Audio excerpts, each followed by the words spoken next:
Hey there! Before we go into anything serious, I just wanted to say that it is unfortunately extremely normal if you hear some crackling in my voice. It is because I in fact and again unfortunately tested today positive to COVID-19. Though as we say and as we do in France, we actually touch some wood to prevent disaster from coming and to bring luck upon us, so I am indeed touching the wood of my desk. Still, I thoroughly believe that my body will do better with COVID-19 than the deck we are discussing today, which is Koa'ki Meiru, as you probably guessed, because that was in the name of the video as well as on the thumbnail. So, I assume let's jump right into today's topic, again, Koa'ki Meiru. Here you have it, that's a decklist. That's a decklist, yeah. I don't own every card of it, as you can see.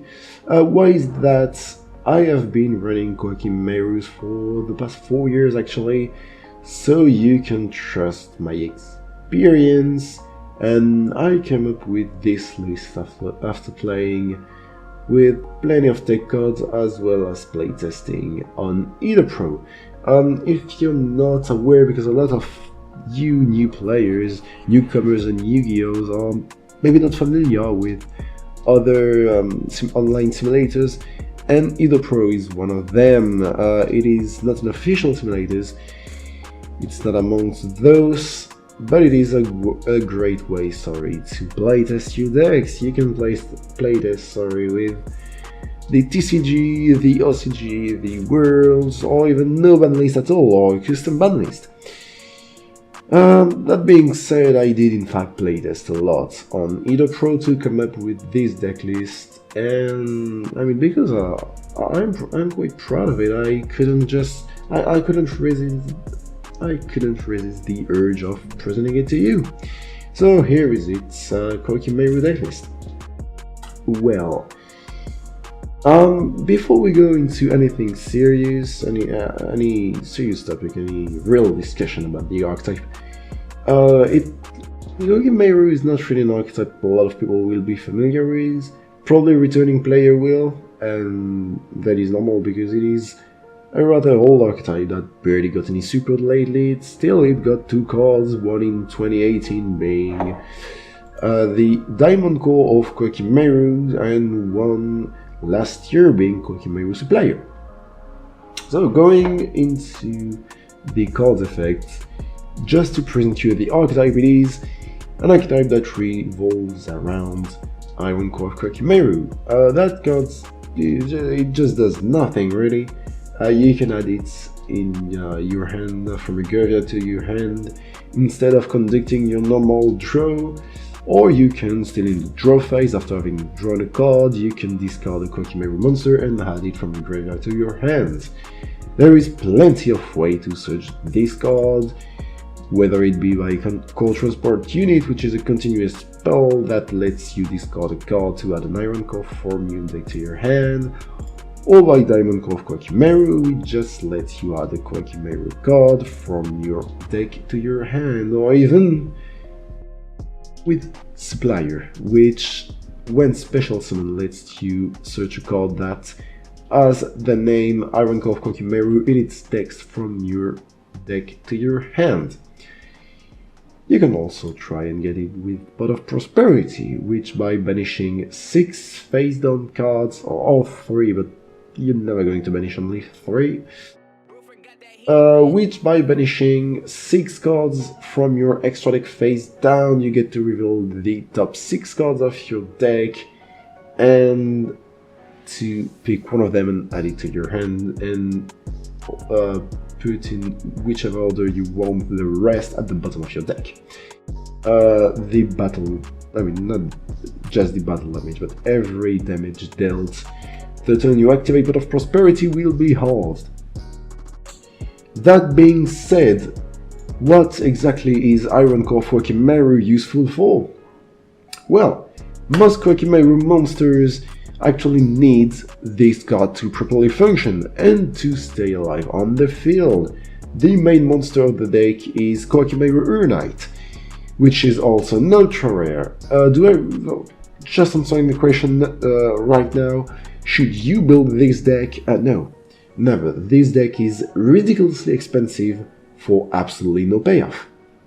I'm not saying this deck is really bad, but it's actually closer to really bad than it is to being really good, you know. And I guess you can play it perfectly and hope for great results. But again, even with my 4 years experience, I never managed to get higher than Platinum 4. Anyway, I could have, but maybe Plat 3 at most. Koa'ki Meiru Urnite lets you special summon a Koa'ki Meiru, I believe it's a level 4 lower it is, Koa'ki Meiru monster from your deck by revealing an Iron Core of Koa'ki Meiru. It is once per turn, but not a hard once per turn, so utilizing cards such as Fire Formation Tensu, or Monster Reborn, or even Dugares. All those cards can in some capacity be able to get you another Urnite back on the field, and you could use its effect again. As I said, it's not a hard once per turn, but a once per turn. But what card would you summon with Urnite? Well, there's a lot of options here. The most obvious one is definitely Koa'ki Meiru Supplier. As I said, when special summoned, you can add a not a Koa'ki Meiru card, but a card that specifically lists Iron Core of Koa'ki Meiru, or just an Iron Core. That allows you to search cards that includes Core Overclock. I'll go through it right now because it's a very idiotic card, but it's very funny. I used to run 2 of them, but we'll discuss the ratio after. Core Overclock, basically all your Koa'ki Meiru monsters gain 500 attack, and if you want to discard 1 Iron Core from your hand, they will gain an additional 1000.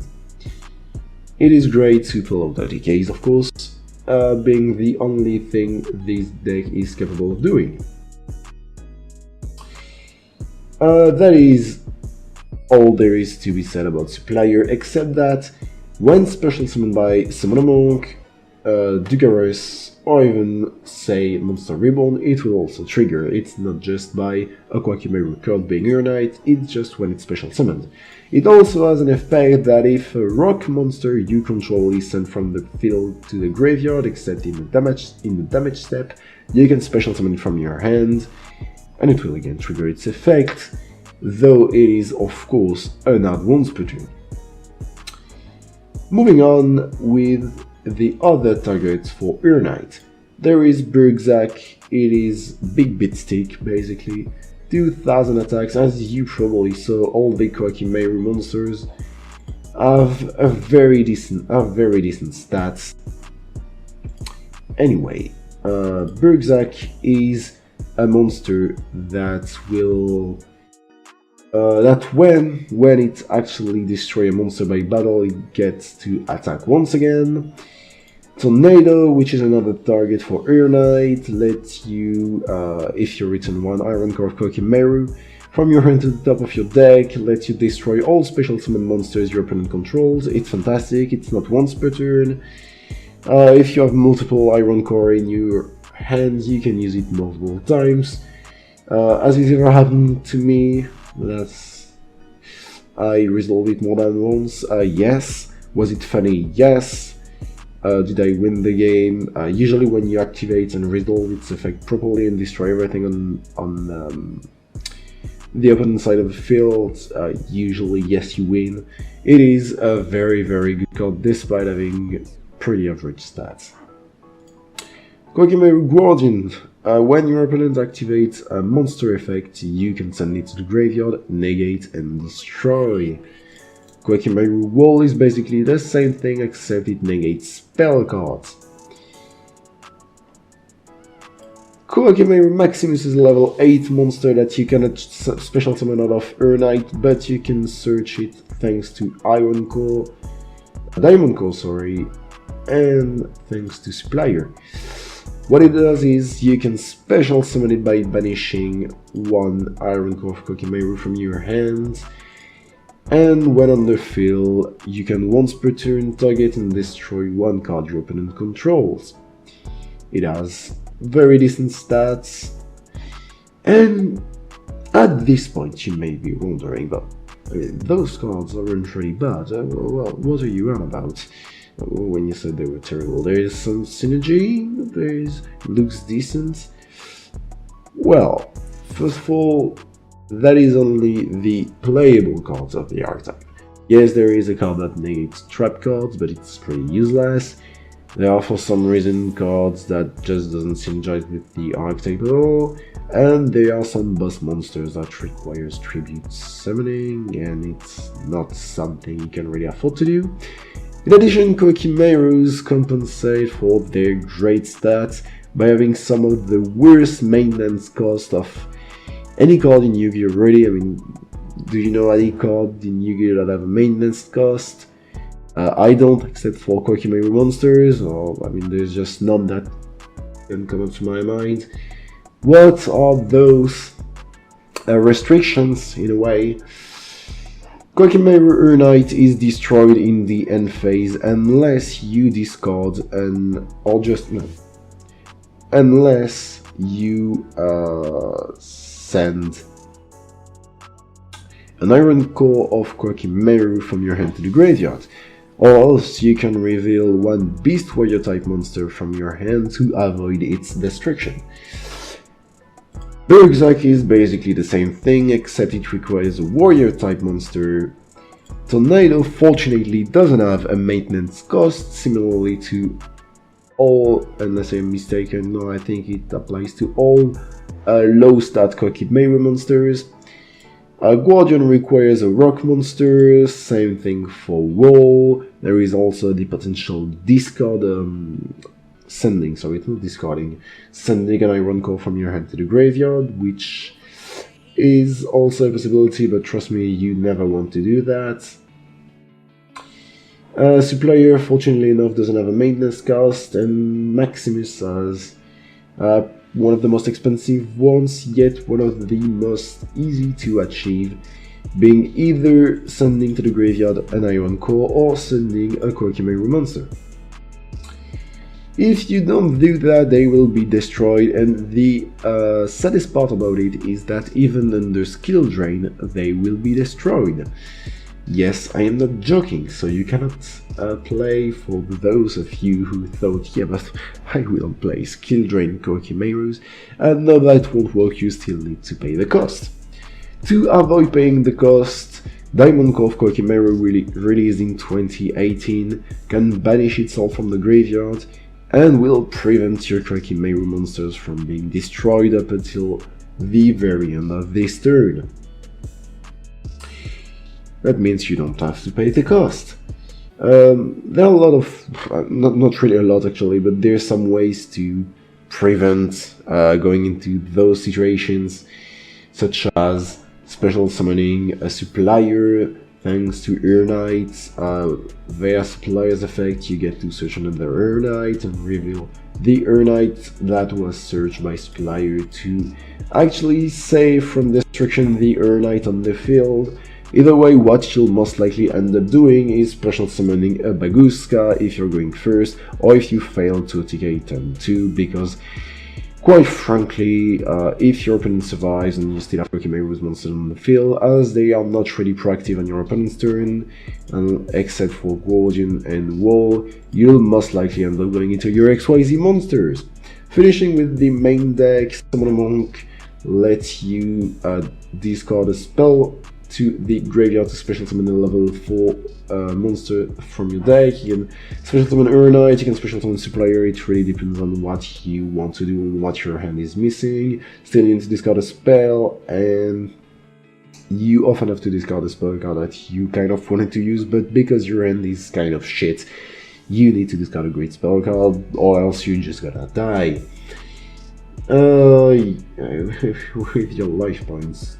crush into 0 faster than you've seen Knight resolves. Anyway, Maxi, I assume most of you are pretty familiar with this card, but I know you're quite familiar with it. It draws you a lot of cards, 1 card each time your opponent special summon a monster. It's a hand trap, it's broken, it should be banned. Nibiru, why am I running 1 Nibiru? You're probably wondering, like, well, what the fuck is this shit? I'm going to explain your ratio in a bit. Still, Nibiru is a card I don't think everyone is going to be familiar with, especially if you're new to Duel Master. Master Duel, actually, sorry. Nibiru, when your opponent has already special summoned a total of 5 or more monsters, you can at any time in their turn attribute all of those monsters on the field, including yours, special summon Nibiru and give your opponent a token, which stats will be equal to, the attack will be equal to the total of all the... that doesn't make any sense, the way I'm phrasing it. The attack of the token will be equal to all of the monsters attack combined, same for defense, it's defense stat. That made a bit more sense actually. Monster Ribbon is Monster Ribbon, lets you special summon from the graveyard a monster, your graveyard or your opponent's graveyard. Lightning Storm is a fantastic card that unfortunately doesn't synergize very well with all the continuous spell cards that we're playing. Still, it's very much needed if you actually want to do something with this deck. Basically, Lightning Storm will either destroy all attack position monsters your opponent controls or destroy all spell and trap cards your opponent controls. You need to control no face-up cards. You can set, which is always nice, but if you control any face-up cards, it's going to be dead in your hand. Sad, I know. Pot of Prosperity, yeah, lets you banish 3 or 6 cards from your extra deck face down, and you get to reveal from the top of your deck an equal amount of cards those you banished, and pick one of them to add to your hand, and you sort out in whichever order you want the rest at the bottom of your deck.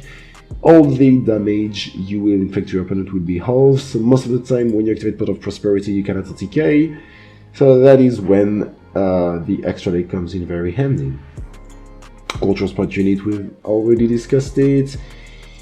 Fire Formation Tensu lets you extra normal Beast Warrior monster in your main phase.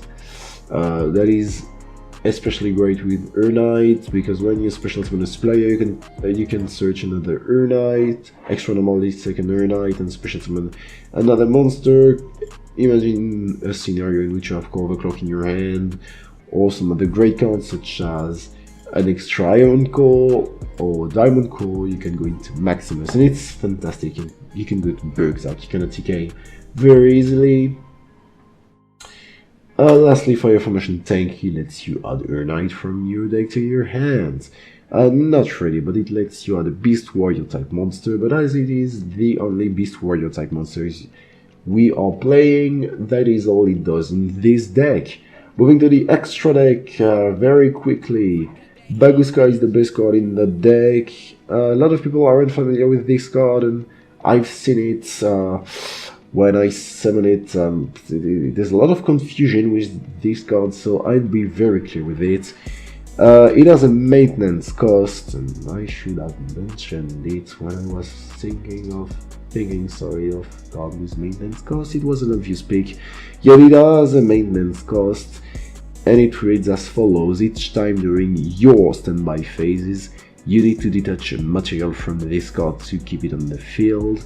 If you cannot detach material, and it is mandatory to detach one, it is destroyed and it goes directly to the graveyard. If it is in attack position, it cannot be destroyed by your opponent's card effects. If it is in face-up defense position, it is when it starts to matter. You get to switch to face-up defense position every monster on the field, including yours and of course your opponent's. and you negate the activated effects of monsters that were in defense position when that effect was activated. That means that it is literally a better skill drain, because skill drain, while it negates the effect of face-up monster on the field, it therefore can prevent cards like Rescue Rabbit or Rescue Cat from activating. Bagooska prevents them from activating and resolving, sorry. It prevents them from resolving because it negates the activated effect of monsters when they were in defense position when that effect was activated, and because they will always be in defense position as long as Bagooska is in face-up defense position, those effects will not resolve. Of course, you cannot change your monster's position into attack mode while this card is face up on the field. They will simply go back to defense. Though Link monsters are of course unaffected by Bagooska, because yes, Link monsters can go into defense position, therefore you can use their effects and they can attack and they can get rid of Bagooska. Bagooska of course isn't protected by from destruction while in defense. As I said, it is only protected from your opponent's destructions when it is in face-up attack. Story position. Tornado Dragon, it's a quick effect, so you can activate it in your turn on your opponent's turn. Lets you destroy a spell and trap on the field, including yours. This is very relevant actually, you may be surprised to hear that. Malevolent Sin is a controversial Castel substitute, because Castel is, I believe, an ultra rare, and it is a common, and it basically does the same thing, serves the same purpose, and I mean, I like it better, it does better stats. Once per turn you detach a material and you banish one card on the field. It has an additional effect that is completely irrelevant, being that it gains 300 attack after having battled, and it climbs, I believe, to rank 7, because that's, why not. Actually, there's some synergy with the Spider XYZ archetype. Ragnar Zero lets you target and destroy a face-up attack position monster your opponent controls, whose attack is different from its original attack, and if it successfully destroys it, you get to draw a card. Unfortunately, this card can be negated by Ash Blossom, which is very sad. Exit at Night is a card that I'm dreading to explain, because it's simple when you understand it, but it's dreadful when you don't.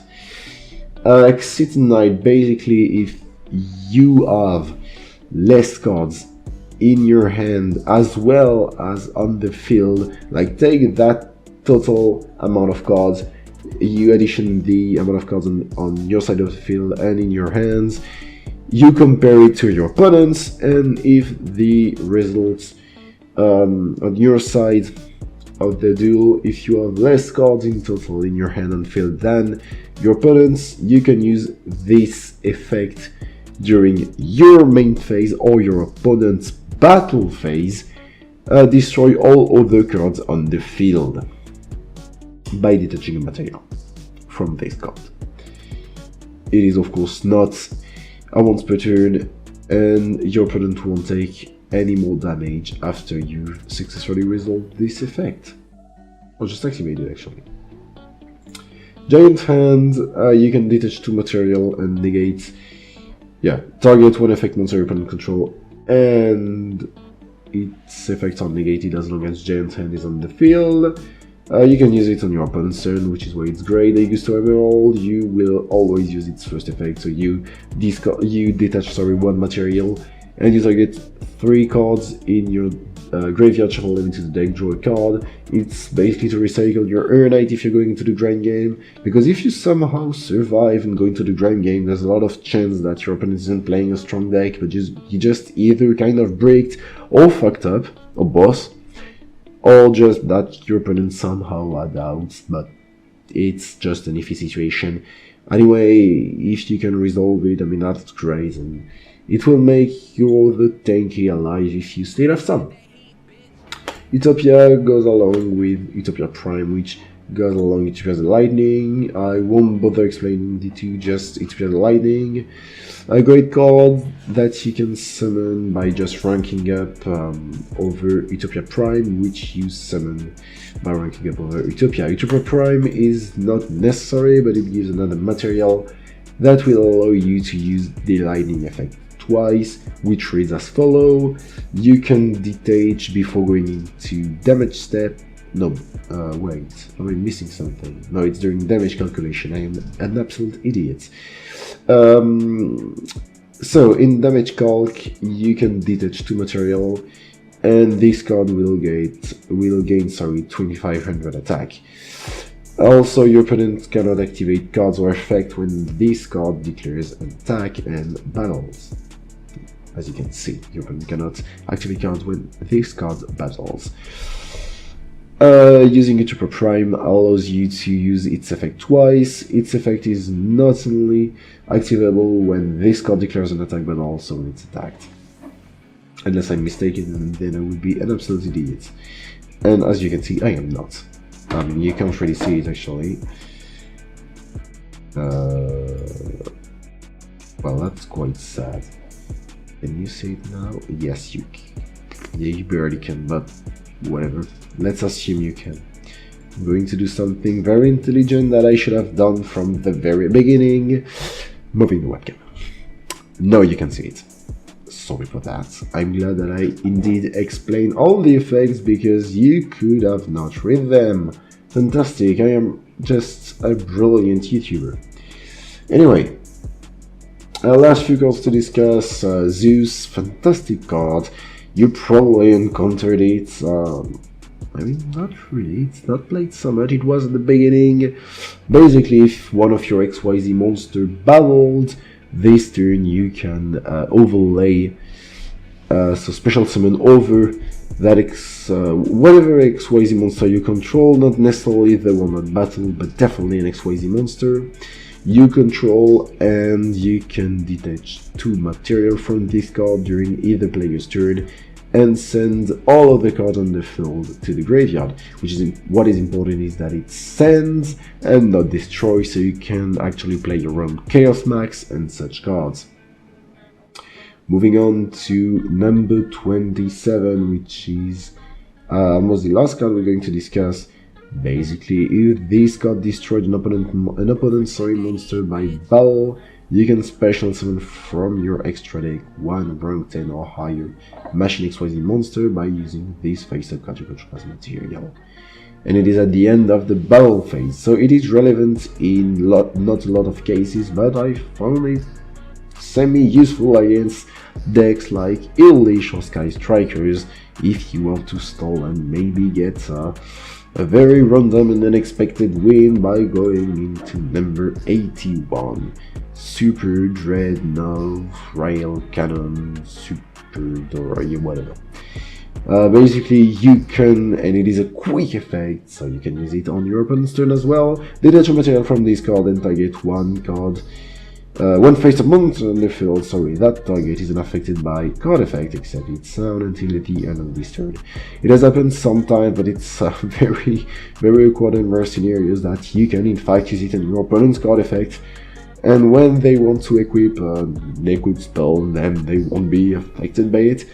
It is funny, does it resolve often? Not really, but you can target itself and it will be unaffected by other card effects, so that's when it matters against Illish and Sky Strikers, especially considering it has some fantastic stats to go along with. Most often you will go into Zeus, but whatever. Dugares is the last card we need to talk about, and I'm glad because the video is already fucking 28 minutes long and it's very tedious. Dugares is a card that reads as follows. It has 3 effects, but realistically you're only going to use 2 of them, surprisingly. Yeah, most people who knows Dugares would have said that only 1 of them is relevant, but actually 2 are. Fantastic, I know.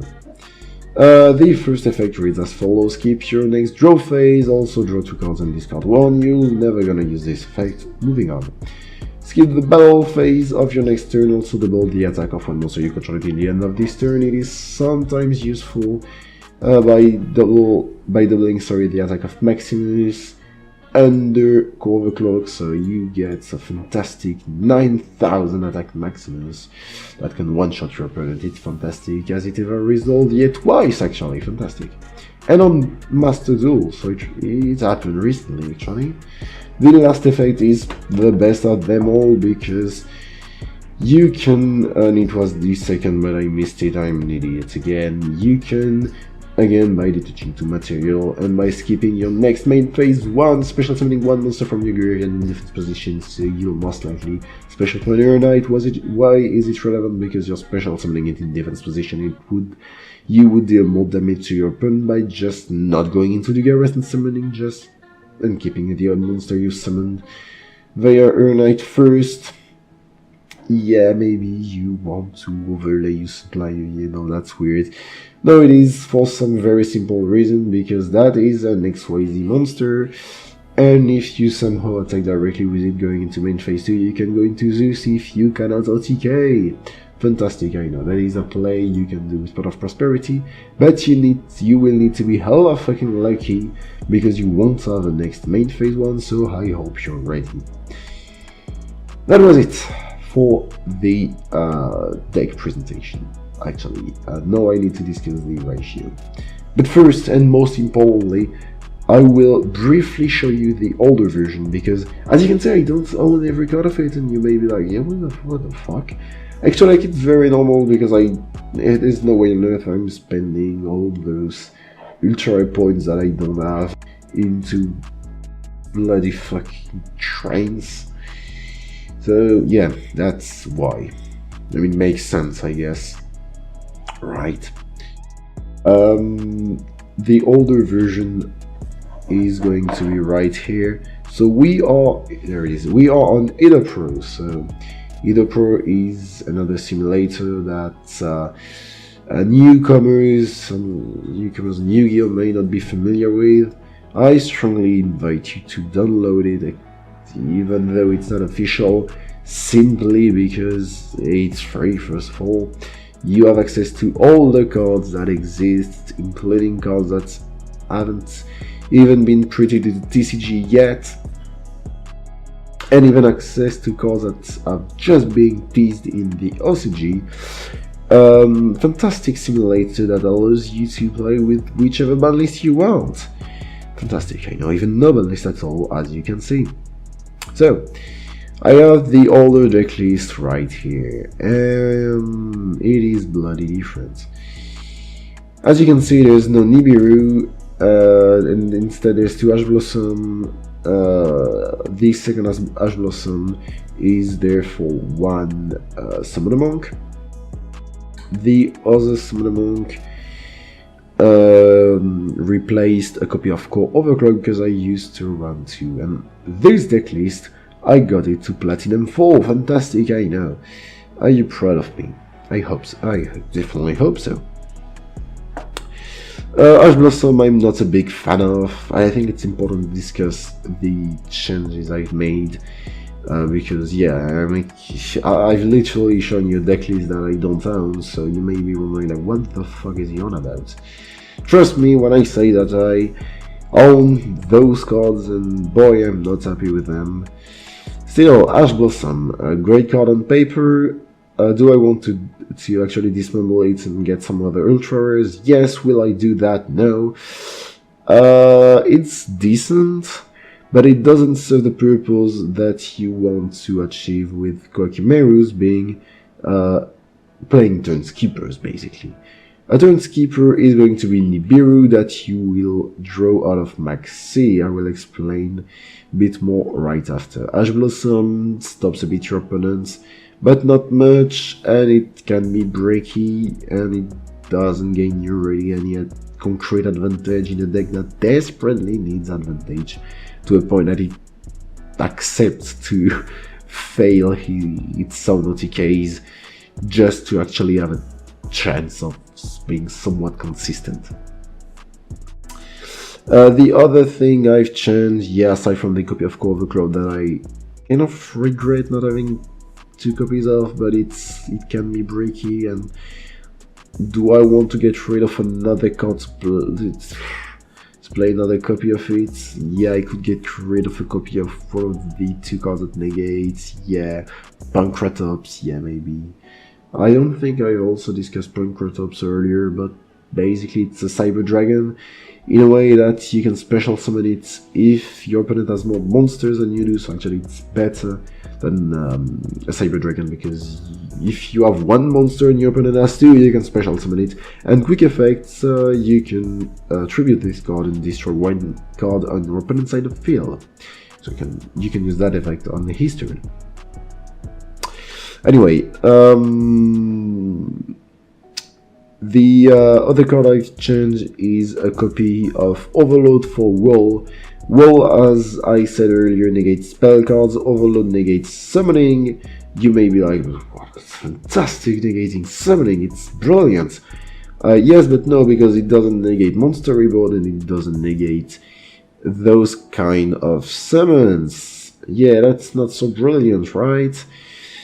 It is great, but it is a turn skipper if it resolves. The problem is, will it resolve? And tough one. I'd rather have a card that negates spells to go against Sky Strikers or Eilish than Overload. Moving to, the newer decklist here. Explaining the ratios, you can see here that I have 3 copies of Small World. When this card will be added to the Master Duel database, I will definitely play it. By removing which cards, I don't know yet. Probably Summon a Monk, which I'm not a fan of because it is an Imperium Veiler, whatever card, the Gamma, whatever hand trap you want, it is a magnet for them, and I am not a fan of that. It is also, I mean, yeah, it can die to Ghost Ogre, but people really play Ghost Ogre on Master Duel, not really.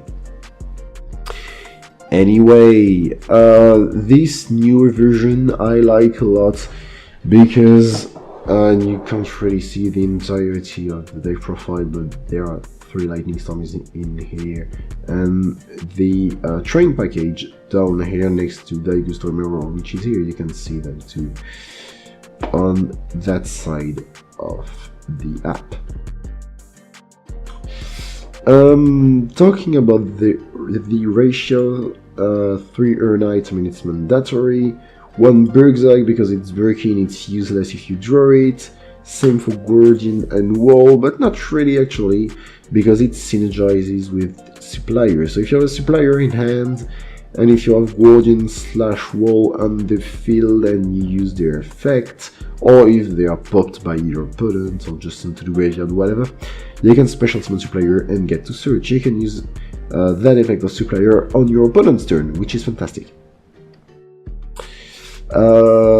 Still, it doesn't really happen so often, but it's a synergy that is always very fun to use.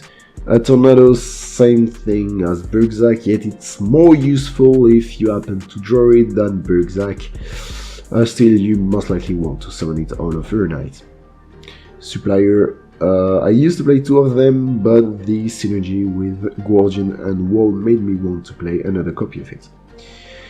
Maximus is just the cherry on top, and because you can special summon it so easily, I ran a copy of it and it's great to OTK and get rid of a card that may be problematic on your opponent's side of the field, and also it's one of those cards that will help you play against those English players that think they are some smartass for playing bloody skill drain in their deck, so you can blow them out by just special summoning 1 Maximus on your side of the field and not caring a giving a flying fuck about that skill drain.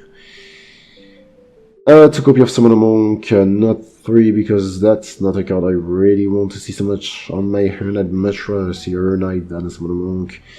And you need to discard a spell card to activate its effect, so it's great but not fantastic. 3 copy of Maxi, I don't really need to explain, it's one of the most broken cards in the format, and it's going to be that card that will help you play against combo decks.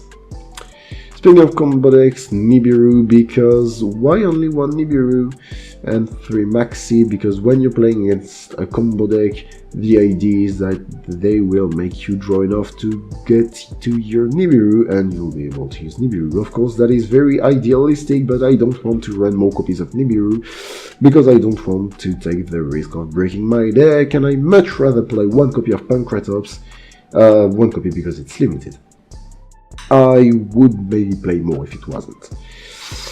Iron of Koa'ki Meiru is a staple 3 of, I don't need to explain why, it is the core of the deck, wahaha, funny joke.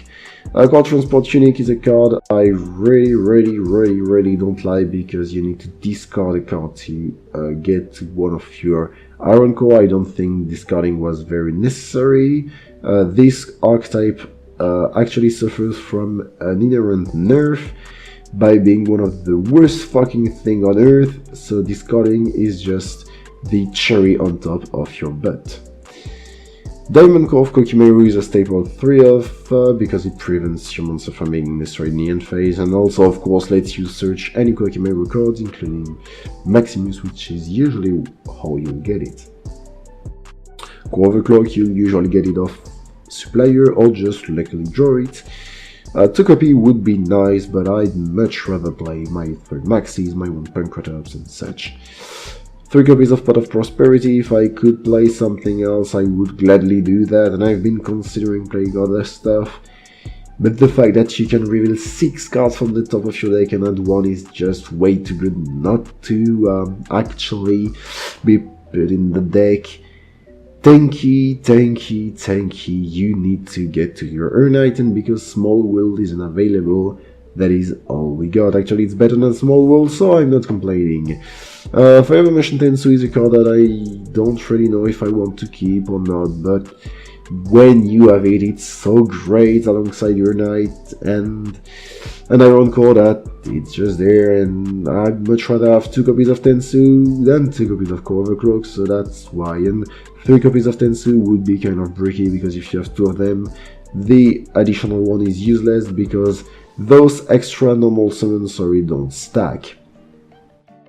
Monster Ribbon is fantastic because it gets you so much possibilities, including a search of Supplier, and of course most importantly, it will help you get another Knight, even if you only had access to 1 in that turn, because a good combo would, for example, be Tornado Drag, would be, I don't know, Koa'ki Meiru Knight going into Supplier going into maybe a Maximus. Then you use Knight and Supplier to go into whatever XYZ monster suits the situation of your turn best. Usually it's going to be Tornado Dragon because Tornado Dragon, or Malevolent Sin actually. I mean, I'll Ragnar Zero. Most of the XYZ monsters you're playing, because you're going to, with Tornado Dragon for example, send the Knight that is attached as material to the graveyard to pop sometimes one of your own spell and traps, such as a Card Transport unit after you've used its effect, because you'll get to Monster Reborn that Knight that will sit in the grave and use its effect again. And then special summon maybe a Bergzak that is... Where the fuck? Yeah, that is here. I'm just tired, I guess. And Maximus to top it all off. And hope you TK, because if you do that and don't TK, you're in so much shit. Anyway, moving on to Performation Tenki, Performation Tensu, Monster Reborn, Lightning Storm is an obvious pick, because you need to get rid of those spell and traps. You need to. Monsters, usually you can take care of them using Tornado, but spell and traps, yeah, you can run RP Feather Duster, but I like the versatility of Lightning Storm more, and also I don't own a copy of RP Feather Duster, so that's one problem answered. Lightning Storm is a fantastic card, and I recommend having a playset of it on Master Duel as fast as you can if you don't already. Thus faster than that Ash Blossom that I have and regret buying. A playset especially, not just Duel. The extra deck, there's not much ratio discussing except for Bagooska, maybe two of them. Why two of them? Because sometimes you have some bricky hands, and yeah, two Bagooska may be useful in a way that you can hold for a good amount of turns by having two Bagooskas. And yeah. Also, never ever summon two Bagooska, because if you summon two Bagooska, you can never switch them to attack, because one will put the other into defense, and unless you resort on your opponents to destroy them, they will go to the graveyard by themselves when they won't have any more material. That is all about the ratios. So I've run in some technical difficulties while playtesting deck, mainly because I forgot to put Dugaris in here, and was like, well, why the fuck can't I summon Dugaris yet? Because it wasn't there. There was in fact a Castel in here, as I mentioned it earlier in the deck profile, yet, I think I did, yet I forgot to change it before playtesting, basically fucking up what all I explained. So I will actually redo it. So I was first showcasing how you play going first, which is very easy actually. As you can see, it doesn't break a lot, surprisingly enough, because there's a lot of cards that get you to either Urnite or the Iron Core. In this scenario, because Wall is most likely going to be useless for the rest of the game, you will try to bait and negate by activating Core Transport units and discarding your Wall.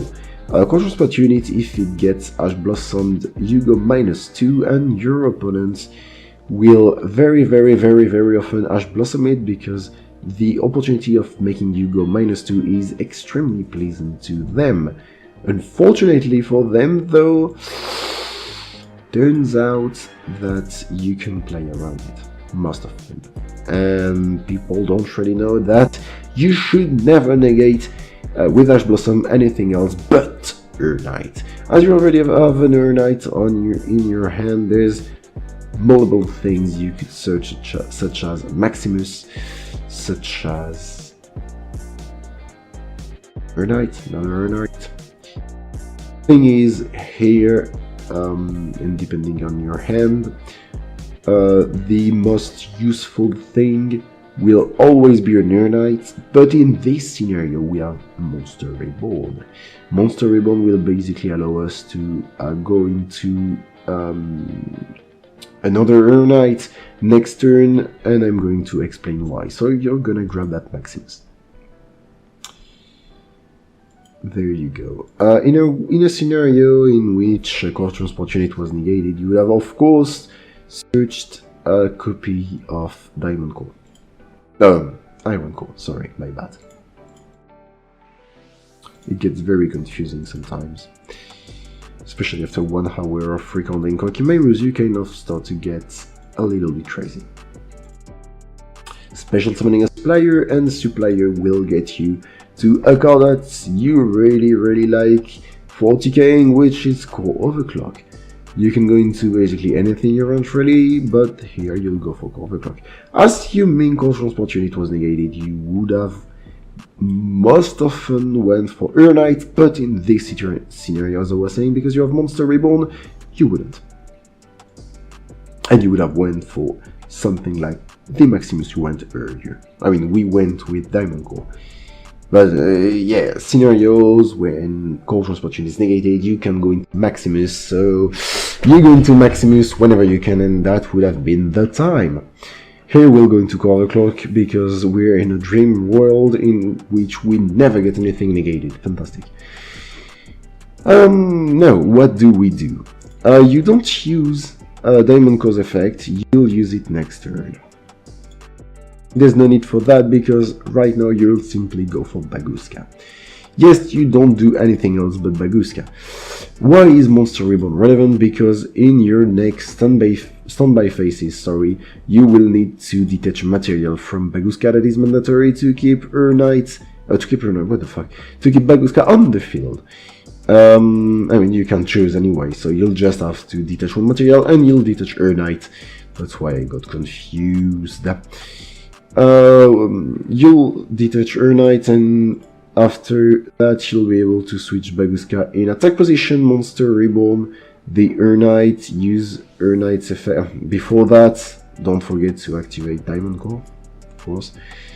I will prevent your monsters from being destroyed. If your opponent just set, like, say, a Solemn Strike, yes, they will negate the effect, but they won't be able to destroy it, and your monsters will stay on the field. Fantastic. So, Monster Reborn into Knight's effect, into another supplier, get a card you need. In this case, in this perfect Dreamland, you get another Iron Core, because you'll special summon Maximus by banishing one of your 2 Iron Cores, use Core Overclock, and maybe not even, because you have Core Transport Unit. So you could discard your draw phase for your next turn. It's really a situation in which you have so much advantage. You can even go for, like, say, another Knight, and you go like bang bang bang, normal summon the Knight, you search of the supplier you've summoned, of the Knight summoned by Monster Reborn, the same Knight that was detached from the Bagooska. Yet, yes, that is quite complicated when you don't do it. Can I actually do it on Edo Pro?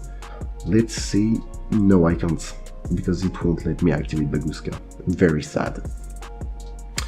Anyway, you would have so much resources by then. You would have access to Tornado to pop the whole field of your opponent. You would have Maximus alive, you would have Core Overclock, and its boost effect alive. That is basically game in a lot of ways.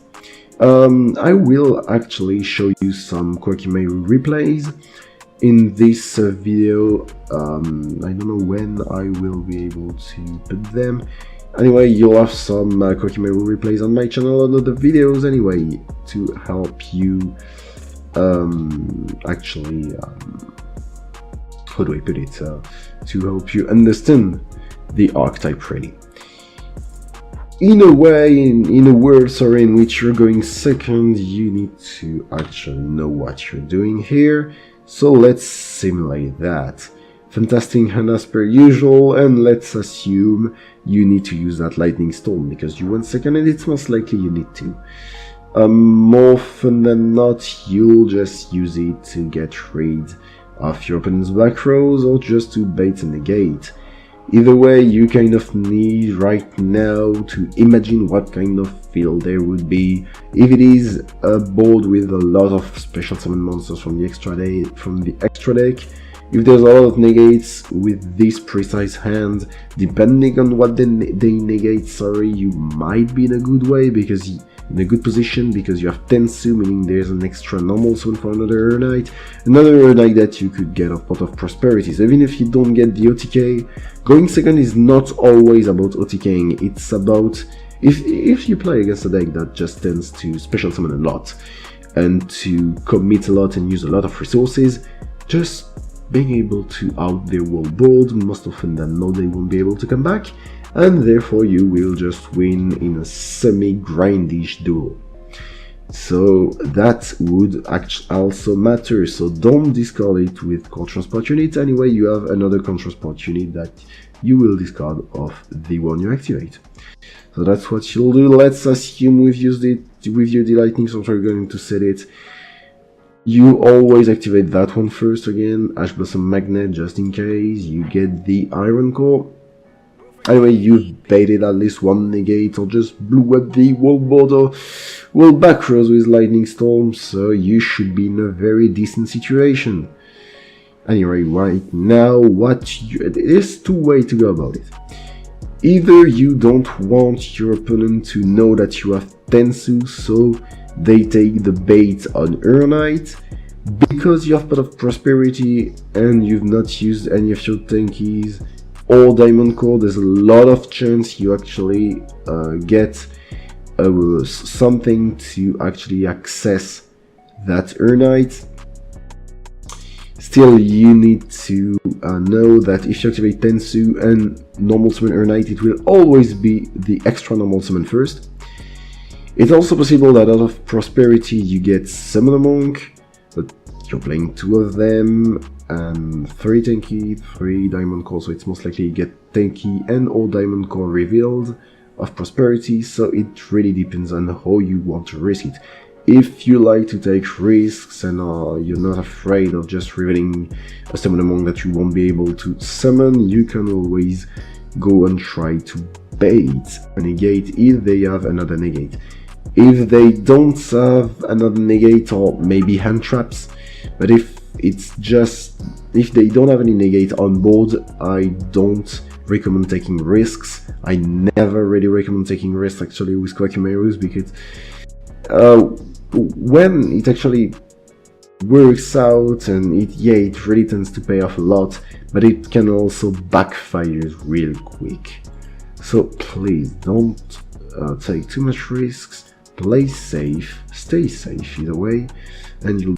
When I said it is always the extra normal summon first, I meant on Master Duel, of course, because in real life you get to choose, which is why I strongly recommend Edo Pro for that instance, or else you could use a Dueling Book, which will maybe actually cover for the newcomers, but most people on this channel should be familiar with both Edo Pro and Dueling Book, as well as of course Master Duel. You'll use the effect of Knight to special summon a supplier. Always summon a supplier, unless you don't have that Tensu and you need to get rid of a lot of monsters on your opponent's side of the field, and you don't have a Monster Reborn or a way to access another Knight, and you need absolutely a Tornado as quickly as possible, then you can consider summoning a Tornado and using its effect. Though be careful, because that Iron Core will go directly to the top of your deck, meaning that it will be the card you'll draw at your next draw phase, unless you somehow manage to shuffle a deck of yours. Note that you in real life cannot shuffle whenever you want. That is not how it works. Just in case, I'm just saying for, again, the newcomers. But most people already know that. I think Koa'ki Meiru is a deck that you can play as a newcomer actually. It's not a deck that is very difficult to play, and it will also help you learn a lot about all the mechanics of the game. So it's really a great archetype, a great gateway into Yu-Gi-Oh! I think. Especially that because it's not meta, it's competent in its way, that it will do enough for you to be satisfied with it. It's very fun, and it's kind of classy in a way, because in real life there's a lot of high rarity cards that are not so expensive. It's great for collectioners, and it's a great archetype. Depending on the scenarios, you can also go for Bagooska. If you have a Core Overclock that boosts the attack of your Koa'ki Meiru, Bagooska can go into just this fucking destroyer and a blowout machine. Being Earth 35 if you discard an Iron Core to the graveyard for Core Overclock effect, a 3500 attack beater that, when it destroys a monster, can attack again and directly, of course, or just another monster. So it depends, but let's say we're in a scenario in which we baited a negate and need to get rid of all the cards on our opponent's side of the field. In this scenario, we don't have the OTK, which is very important to know. So what do we do? Great question. There's something you need to know about Dugares. To use Dugares effect to special summon from the graveyard, that's what I was checking. You need to prior to the activation of the special summoning from the graveyard effect, you need to prior to that have a monster in the graveyard. In this scenario, we don't have a monster in the graveyard, meaning if we special summon Dugares and want to use its effect, we won't be able to use the effect that's special summoned from the graveyard, meaning that it would be a terrible misplay. And a lot of people in real life, I think, have done that, unfortunately, and that is illegal, to not have a monster in the graveyard and activate Dugares effect to special summon, so be aware of that. It also happened to me on Master Duel when I was not focusing enough on the game state. So yeah, please don't do the same mistake as I did, and don't do it in real life. You don't want to get a judge call. If you're a newcomer, because this video is mostly for newcomers, I strongly invite you to try and play Yu-Gi-Oh! Competitively or semi-competitively in real life. It's really fun.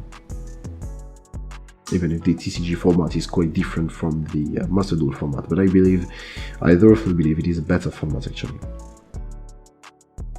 So, going into XYZ monsters, there isn't unfortunately a lot of options you can do. It really depends on how things will end up after that tornado effect, or before, maybe even. Maybe if you cannot destroy a monster, you will want to go into a Malevolent Sin that can banish. Maybe you will want to go into Utopia the Lightning to get some big damage or get rid of a monster that cannot be destroyed but has a lot of attacks that you wouldn't be able to destroy otherwise. Or else you may be in a very iffy scenario in which you need actually to get a Zeus maybe, and you cannot OTK but you can out-resource, so you may be subject to Spot of Prosperity, which is fine.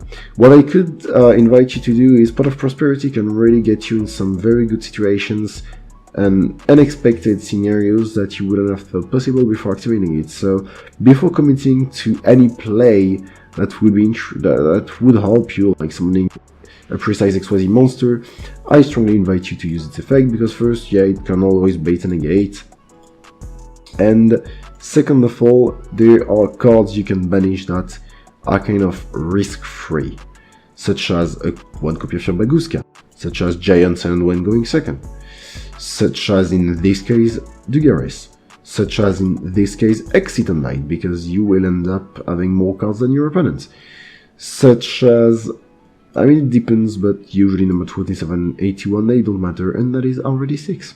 And you add more options as well. Look at what we pulled.